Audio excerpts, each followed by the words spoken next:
বিষ্ণু ইসলাম আব্দুল্লাহ ইবনে ওমর রাদিয়াল্লাহু তাআলা আনহু পিঠের মধ্যে একবার চাপড় দিয়ে একবার বললেন, আব্দুল্লাহ, দুনিয়াতে এমন ভাবে জীবনযাপন করো মনে হয় যেন তুমি গরিব, মানে স্ট্রেঞ্জার, এলাকায় নতুন আসছো, কেউ তোমার চেনে না, তুমিও কাউরে চেনো না। অথবা আবিরু সাবিল, মানে traveller, you are a traveller, পথিক, এইভাবে থাকে।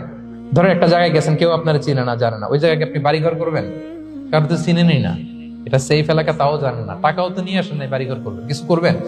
যেই কাজের জন্য গেছেন কোন রকম কাজ সেরে চলে যাবো এখান থেকে, যেহেতু আমি অপরিচিত। অথবা ট্রাভেল করতেছেন, এখান থেকে মক্কা যাবেন, ধরেন যে দুবাইতে ট্রানজিট 4 ঘন্টা, কয় ঘন্টা ট্রানজিট, যেহেতু 4 ঘন্টা পাইছি, এবার একটা সোফা কিনি, একটা টেবিল কিনি, একটা এই কিনি সেই কিনি এয়ারপোর্টের ভিতরে, এরকম কোন পাগল করে? তাহলে এই 4 ঘন্টা ট্রানজিটে কি করে?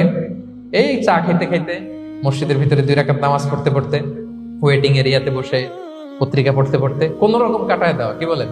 নাকি ওইখানে সোফা টোফা, বাড়ি ঘর, এটা সেটা কিনা শুরু করেন 4 ঘন্টার জন্য? এরকম কোন পাগল আছে এরকম? না। আবিরু সাবিল, আহা, দুনিয়াতে এভাবেই বসবাস করতে হবে, গরিব ও আবিরু সাবিল, স্ট্রেঞ্জার অর ট্রাভেলার।